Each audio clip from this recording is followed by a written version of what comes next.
Olá, seja bem-vindo ao 10 Minutos com Ari Bruno Lorandi. Se você acompanha nosso programa e ainda não se inscreveu no nosso canal no YouTube, basta clicar no botão. E para não perder novidades, ative o sininho.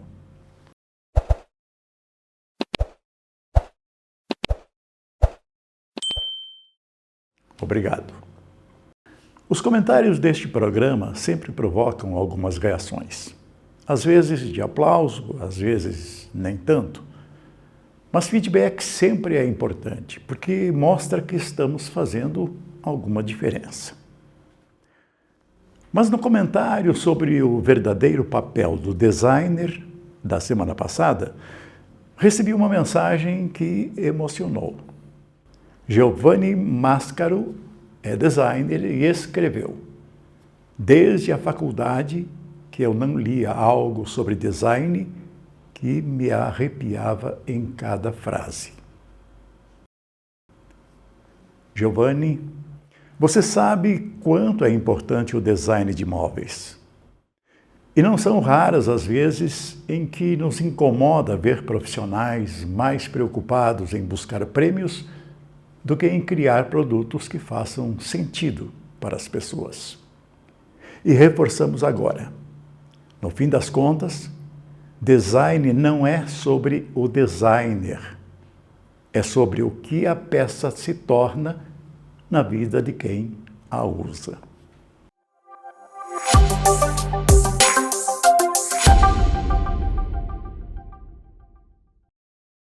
Após um período desafiador, a Mademarx anuncia a retomada gradual de suas atividades.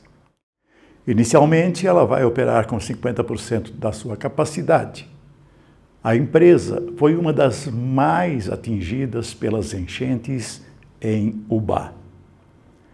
O faturamento dos lotes será retomado a partir de 7 de abril, enquanto a empresa segue organizada e focada para em breve alcançar novamente 100% da operação. Em tom de gratidão, a direção destaca nesta nota o apoio recebido durante o período de paralisação e reforça o compromisso com a excelência no atendimento.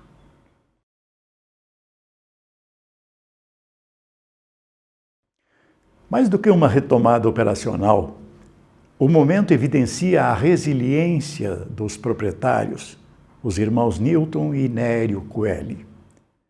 Eles transformaram um cenário de adversidade em um movimento firme de reconstrução e continuidade. O anúncio de um aporte recorde de 57 bilhões de reais no Brasil pelo Mercado Livre reforça o avanço do e-commerce com ganhos claros em logística, crédito e capilaridade. Esse é um movimento que, à primeira vista, abre oportunidades também para móveis e colchões. Mas há um ponto de atenção importante para a indústria.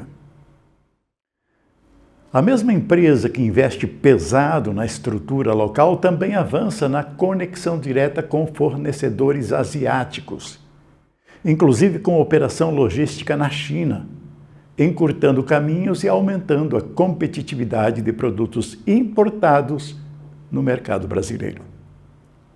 Na prática, isso significa que o canal que pode impulsionar vendas também pode, ao mesmo tempo, intensificar a concorrência, pressionando preços, margens e posicionamento das indústrias nacionais.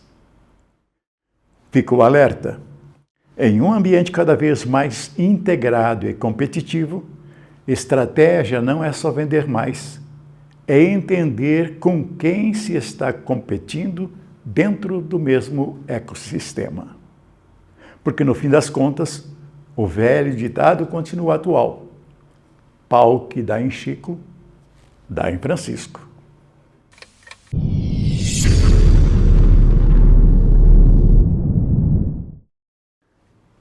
Percebi nas redes sociais uma repercussão grande sobre o que os empresários brasileiros estão encontrando na China, onde participaram e alguns ainda participam de feiras e visitas a empresas chinesas. Inclusive, observei muitos elogios ao modelo chinês. Hoje, conversamos diretamente da China com Eduardo Núncio, gestor de marketing, design e inovação na Móveis Carraro. Eduardo é um apaixonado por inovação, marketing e design. É especialista em liderar projetos criativos que integram tendências de mercado, comportamento do consumidor e tecnologias emergentes. Então, meu caro Eduardo, nesse contexto, o que mudou em relação à forma como se entendia a indústria moveleira chinesa antes e agora? Bom, Ari, eu acho que muita coisa mudou nesse nosso entendimento do mercado chinês de um tempo para cá. Acho que é importante comentar que há 2019, 6 anos atrás, eu estive aqui na China também, né, visitando a feira de Xangai, visitando algumas empresas, e nós tínhamos muito claro na nossa cabeça essa forte característica, essa forte visão brasileira da China de competitividade e altos volumes, grandes escalas, né? Acho que aquilo naquele momento fazia todo sentido para nós. E era um momento importante também falar antes da pandemia. A pandemia, que aconteceu alguns meses depois, inclusive, início de 2020 para nós no Brasil, mudou completamente o mundo, né? E de lá para cá novos conceitos foram inseridos no nosso modelo produtivo, modelo de consumo, né? E consequentemente para a China isso teve também uma mudança muito forte, muito agressiva, né? O que a gente percebe na China de hoje? Obviamente, continuamos falando em grandes volumes, altas escalas produtivas, os preços continuam competitivos, mas a gente fala num olhar muito apurado de tendência, de pesquisa, uma relação muito forte com o consumidor final, sabe? Aquela coisa da cópia fica um pouco para trás e a gente fala de aperfeiçoamento, né? De olhar o que se tem e se fazer melhor. Então acho que isso mudou muito daquela minha última visita para cá. Então eu posso falar com essa minha propriedade de análise nesses 6 anos que se passaram assim da minha última visita para agora. Então eu considero uma mudança muito significativa. Eduardo, você acredita que a China é um exemplo e que muito do que eles fazem pode ser aplicado no Brasil?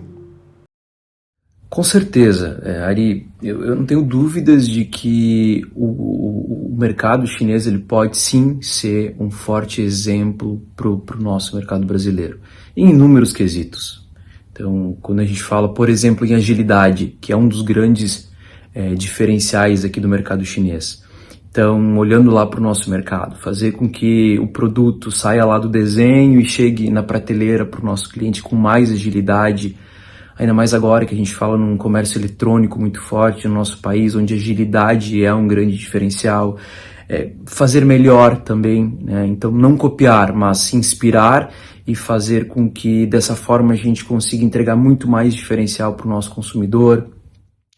O DNA, aqui na China se valoriza muito a ancestralidade, a história, e no Brasil a gente tem também essa característica que é muito nossa, né? Colocar a nossa digital no produto, colocar a nossa característica. Então todas essas coisas nos aproximam e fazem com certeza com que a gente tenha diferenciais, né? E possa se inspirar aí no que está acontecendo aqui na China. Eduardo, para concluir essa entrevista, o que mais o impressionou nas visitas que estão fazendo na China? Muito interessante essa pergunta, Ari. Assim, aqui na China, quando a gente fala em China, tudo é muito grandioso, né? Então, muita coisa impressiona a gente, de fato, em tudo aquilo que a gente viu, né? As fábricas são enormes, são cidades, né? Os números são grandes, o número produtivo, né? A quantidade de produto feito por dia é enorme, a quantidade de pessoas dentro dos lugares, dentro das fábricas é muito grande, então tudo isso realmente impressiona. Mas acho que um dos pontos, assim, como eu comentei, né, numa das tuas perguntas anteriores, eu já estive aqui em anos passados, e eu posso dizer que me impressionou bastante dessa vez, é a questão da busca pela qualidade, pela excelência, assim, sabe?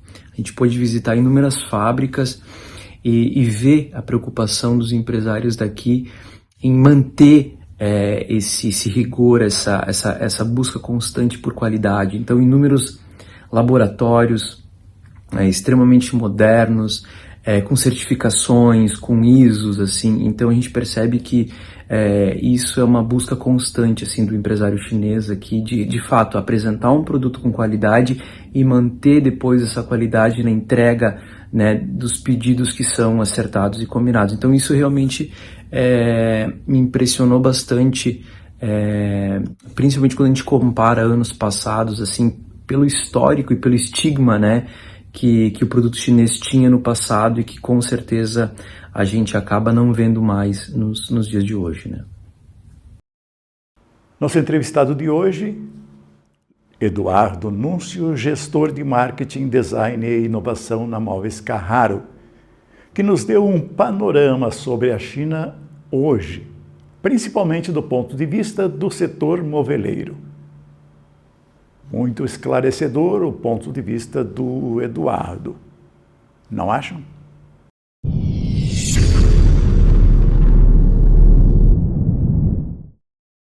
Agora tem a mensagem de Colchões Castor. E na volta, vamos tratar sobre o acordo Mercosul-União Europeia. É oportunidade ou ilusão para móveis?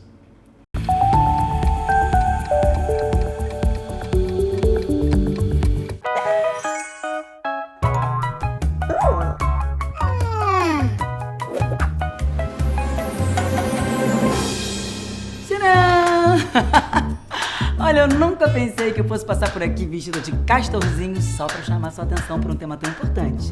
Dormir bem. A Castor é a marca de colchões mais premiada do Brasil. Você sabia disso?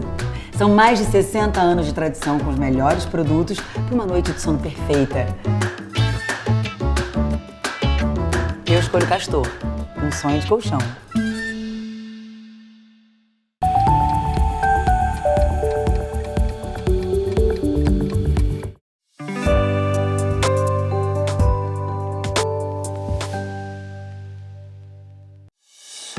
O acordo entre Mercosul e a União Europeia voltou ao radar e, como sempre, vem carregado de expectativa. Mas vamos direto ao ponto. Isso não é uma virada imediata para o setor moveleiro. É outra coisa, é uma mudança silenciosa e perigosa para quem não prestar atenção. Hoje o Brasil exporta móveis para a Europa pagando, em média, cerca de 8,7% de tarifa. Esse número vai cair? Vai. Mas não agora. A redução é gradual, podendo levar até 10 anos. Ou seja, quem está esperando um boom de exportação em 2026 ou até 2027 vai se frustrar. Agora, tem um detalhe que muda o jogo. Parte relevante dos produtos pode ter tarifa zerada já na largada, dependendo da classificação. E aqui começa a separação. Não é o setor que vai ganhar, são empresas específicas com produto certo no lugar certo. E tem mais. O ganho desse acordo não está só na tarifa. Está em outra coisa. Acesso a um mercado de mais de 400 milhões de consumidores, simplificação de regras e mais previsibilidade. Mas, principalmente, pressão por valor agregado. A Europa não compra preço, compra design, marca, narrativa e só depois vem o preço. Agora vem o ponto que pouca gente está falando e que pode travar muita empresa. O acordo abre mercado, mas o regulamento ambiental europeu sobe o nível de exigência. Rastreabilidade total da madeira, compliance ambiental rigoroso. E isso começa já em 2026 para grandes empresas. Então vamos traduzir isso de forma bem clara. O acordo não é uma oportunidade automática, é um filtro competitivo. Quem ganha? Quem trabalha design, olha ele aí de novo. Quem tem marca e quem consegue comprovar origem e sustentabilidade. Quem perde? Quem compete só por preço, quem não tem controle absoluto da cadeia e quem ainda opera no improviso. Cá entre nós. Se tiver que resumir em uma frase o acordo Mercosul-União Europeia, não é sobre vender mais agora, é sobre quem vai estar pronto quando o jogo virar. E talvez a pergunta mais importante não seja quando eu vou vender na Europa, mas sim, eu estou preparado ou me preparando para competir lá?